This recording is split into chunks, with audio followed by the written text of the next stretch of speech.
Els col·lectius de l'esquerra independentista de les nostres comarques ens estem organitzant i pretenem fer alguna cosa seriosa tots plegats.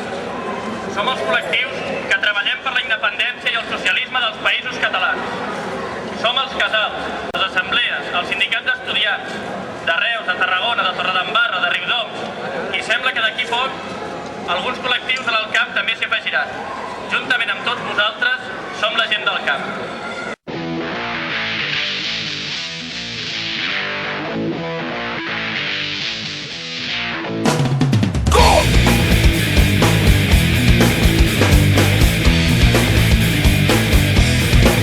L'11 de setembre sortíem al carrer per primer cop amb el lema «Gent del camp, aturem l'ofensiva del ciment». Era la presentació pública de la nova eina que l'esquerra independentista de les nostres comarques havien creat per fer un pas endavant, per posar-nos a treballar pel territori i per un projecte d'alliberament nacional, social i personal que cada cop reprenem més força.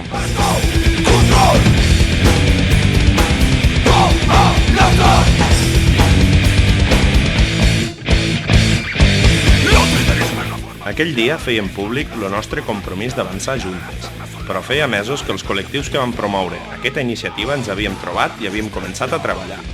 La primera ocasió per valorar aquesta tasca va ser el juliol a Tarragona, durant la primera escola d'estiu, una experiència que va posar en evidència les grans avantatges de treballar plegades i que va esdevenir un punt de trobada de persones vingudes d'arreu de les comarques del camp per compartir idees, lluites i experiències. Una jornada en la qual ens vam conèixer, ens vam retrobar i, sobretot, vam sentar unes bases de treball rigorós i formal per començar a caminar. La Diada del Principat, doncs, va ser el dia de posar en relleu el treball realitzat fins aleshores. El dia de proclamar la Crida del Camp. Una crida perquè les militants i simpatitzants de l'esquerra independentista ens poséssim a treballar a les nostres comarques. Una crida per superar els obstacles endèmics del moviment al que participem. Un pas endavant per demostrar que és necessari continuar avançant cap a la unitat popular. Una crida per mirar cap endavant.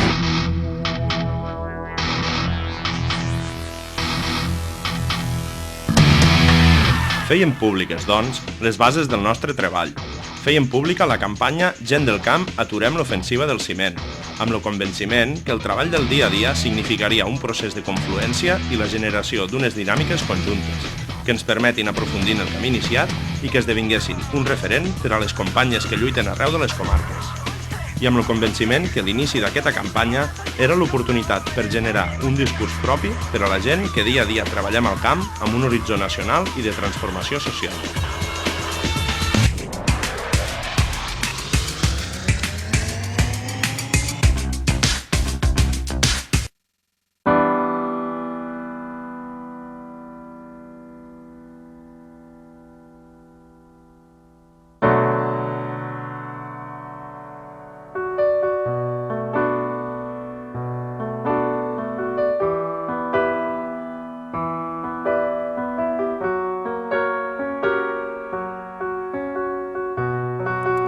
El nostre territori, igual com moltes altres comarques d'arreu dels països catalans, ha estat víctima, des de la segona meitat del segle XX, d'un procés de creixement econòmic salvatge. Hem de recordar que la nuclearització del nostre país es va des del franquisme. Hem de recordar que els millors territoris del nostre entorn van ser devastats i van ser massacrats sota el franquisme. Si recordeu, teníem una zona que es deia Camp Clar, teníem una zona que li diem Riu Clar, teníem una zona que li diem Bona Vista, i ni Riu Clar, ni Camp Clar, ni cap mena de pista. Aquest procés es dugué a terme en plena dictadura franquista. Una dictadura que negava els nostres drets com a poble i que oprimia salvatgement les classes populars negant-los els drets més elementals com a treballadores i com a persones. Una de les conseqüències d'aquest fals progrés fou la vinguda massiva de treballadores d'arreu de l'Estat, que sobrevisqueren en condicions de vida pèssimes als nous reptes del règim. Una de les altres conseqüències que encara arrosseguem avui en dia ha estat i és la destrucció del nostre territori i la nostra identitat. Una opció de turisme que ha destrossat tot el nostre litoral. Avui en dia podríem trobar o podríem configurar una ciutat que anés de Portbou fins a Almeria.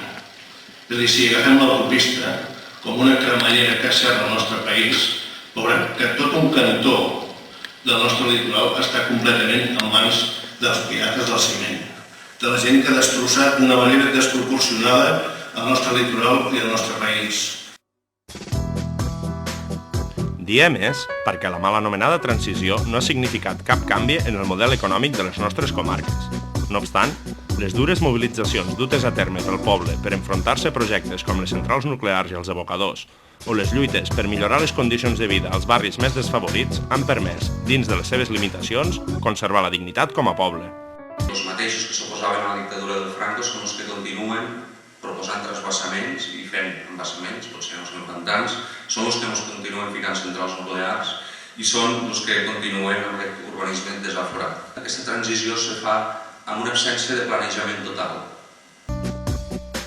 No obstant, des de llavors, tot i l'incansable treball de centenars de persones, els nous canvis polítics i econòmics després de la fi del món bipolar i de la instauració de la monarquia parlamentària a l'estat espanyol han provocat un procés d'alienació, en el qual les classes populars s'han convertit en còmplices i alhora víctimes d'un model continuista de creixement especulatiu que actua en contra de la nostra identitat i qualitat de vida. Per aquest motiu, les persones que treballem per avançar cap a la consecució dels nostres drets com a treballadores i com a poble, hem cregut necessari qüestionar aquest fals progrés i ens hem posat a treballar per construir una alternativa que garanteixi el nostre futur. Un futur en el qual totes les persones que conformem la nostra societat tinguem la paraula, el compromís i el poder de decidir en quin món volem viure per sobre dels interessos particulars i partidistes. I fins que arribi el dia